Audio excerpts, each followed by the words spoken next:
Hello again, everyone. Edwin Learnard back once again. In this YouTube astrological segment, I'm going to be talking about Juno in the 4th house in a natal chart. Now, anyway, if you have Juno in the 4th house in your natal chart, you may be seeking that marriage partner or significant other that you may very well need or require. That could be a person that it really stays at home a good amount of the time, where the home life of that person and family matters could take precedence over just about anything else.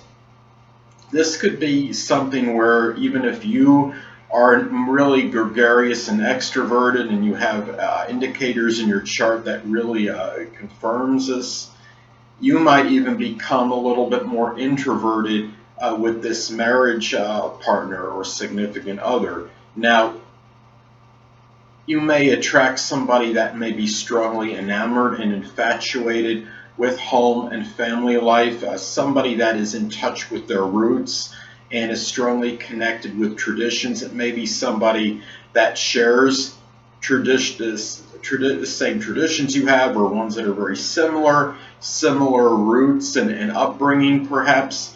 This could be a person also that might be involved in a 4th house like profession. It could be somebody that does home renovation, construction, remodeling, somebody that is into cultivation, gardening, a person that might be in real estate, somebody that just does work on homes in general, or somebody that even works out of their home perhaps. So this could be a person too that may have been introduced to you from a prominent family member. Perhaps this could have been, it could be a friend of the family that you may eventually, that you wind up marrying, or at least have this person as a significant other or a sustained committed relationship with.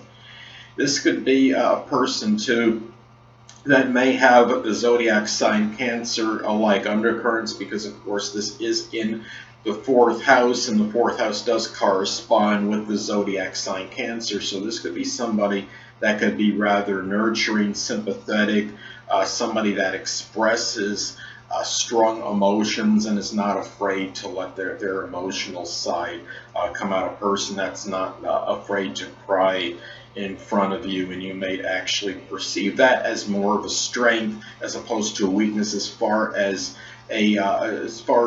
somebody you would see as a prospective or potential marriage partner, significant others. So also, you may marry for emotional security. You want this could be somebody that you may whatever that makes that person feel emotionally secure, it might make you feel emotionally secure as well.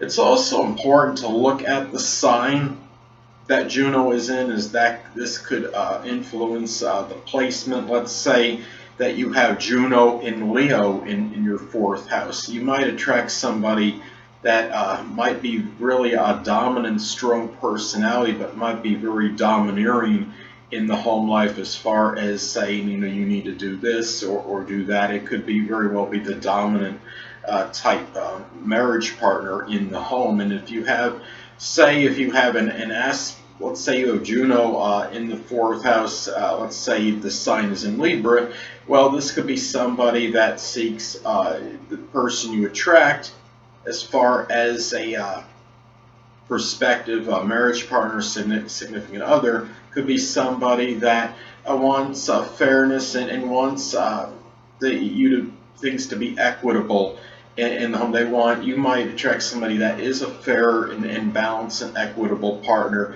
and who shares alike in the home life in terms of whatever is in the home and resources or whatever it might be.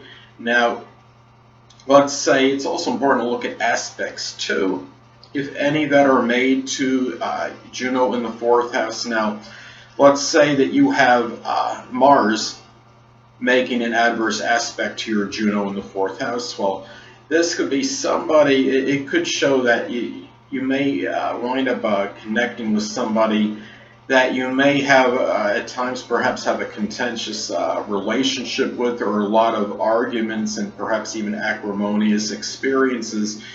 Let's say if you have Venus making a sextile or trine to Juno in the fourth house, well, this could be more auspicious for perhaps a peaceful rapport and relationship, within a lot of love and enjoyment shown in this relationship with this person. And remember too that, I mean, you can look at and aspects and are very, can be important to this. Now, another example could be, well, let's say for example you have let's say Saturn in there in the mix, and Saturn, let's say you have Saturn in the 12th house making a square aspect to Juno in the 4th house. Well, you might wind up connecting with somebody that might really, I mean, take the homebody thing and introversion perhaps to another level, because Saturn in the 12th could indicate secluded habits and people. I mean, I have Saturn in the 12th square my Venus in the 4th house in my natal chart, and I think that aspect could be somebody that is really strongly connected with the home and could be even somewhat reclusive, even too much for their own good. So if you, let's say if you have Saturn in the 12th squaring Juno in the 4th, you might not feel like you're not just the person you connect with might be not just married to the home to some degree, or at least figuratively speaking, married to the home, I should say. They could also be they could also be super introverted at the same time. So anyway, people, that'll conclude this YouTube astrological segment for Juno in the 4th house in a natal chart. And stay tuned next time, where I'll be talking about Juno in the 5th house in a natal chart. Two things I want to get with you on before I head out. Firstly, the stars may impel, but do not compel. And secondly, never isolate any single astrological element, aspect, planetary placement, position, configuration, influence, or what have you, and make an analysis of the person, astrologically speaking, based on this alone, because astrologically speaking, the person is the sum of all their components in their natal chart, and not just one. Until next time, people, stay well.